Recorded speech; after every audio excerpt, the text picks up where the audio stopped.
From across Maryland, Virginia, and the District, this is Washington's 24-hour local news leader. News Channel 8's Live This Morning starts right now. Back now at 7 minutes before 10 o'clock. One of the most serious health issues affecting humans is diabetes. It's almost epidemic in the U.S., and now we're learning the same things that predispose us to diabetes are risk factors for our pets as well.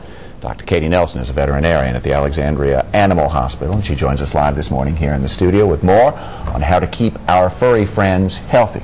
Yeah. Nice to see you. Perhaps I should have listened to my own advice and kept myself healthy before coming today. That's well, I think everybody right now seems to be sort of fighting some sort of little respiratory problem. Yeah. We're talking about diabetes, and I think the fact that everyone knows it's a problem for humans, not nearly so many people recognize that it's a problem for pets. And the same things that give us problems, being overweight, not enough exercise, that kind of thing, predisposes our pets to the problems as well. Absolutely. Obesity is not only an epidemic in people, it's an epidemic in our pets as well. So the same people who are are overfeeding themselves, under-exercising themselves, are doing the same thing with our pets. If too much food is a problem, let's talk about some of the food itself and the quality of that food, because maybe we're giving pets the right amount of foods, but the wrong food. Well, I think actually one of the biggest things that we're doing is not giving the right amount of foods.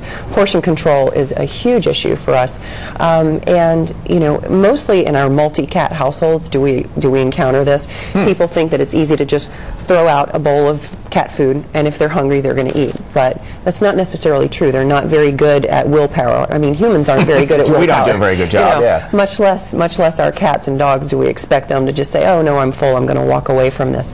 We are feeding our cats incorrectly in a lot of ways. What should we be feeding them? Well, it's very simple to get that dry bag of cat food and, again, throw out that kibble for them. It's really easy to do that, but it's not necessarily the best thing for them. What cats really, truly need is protein.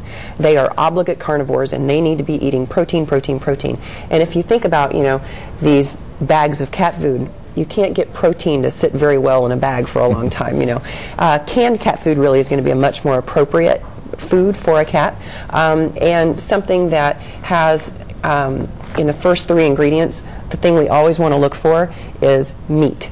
Meat. We don't want to pick up even a can if it says of food. Byproducts and things like that? Byproducts are not necessarily all that bad. Byproducts just mean that whatever muscle meat is what they're going to put on a label as chicken, okay? So the chicken breast or the chicken thigh, that's going to be chicken. But byproducts are going to be the other things that the cat would have eaten had they eaten the whole chicken.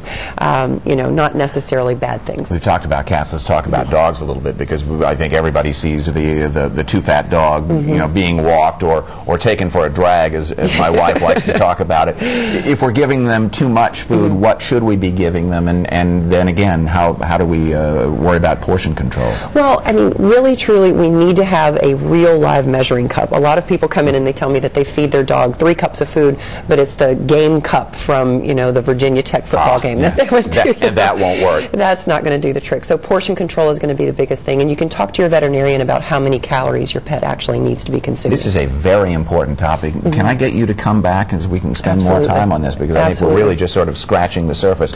For more information, use this website, alexandriaanimalhospital.com. We'll be right back. We hope you... A step in time.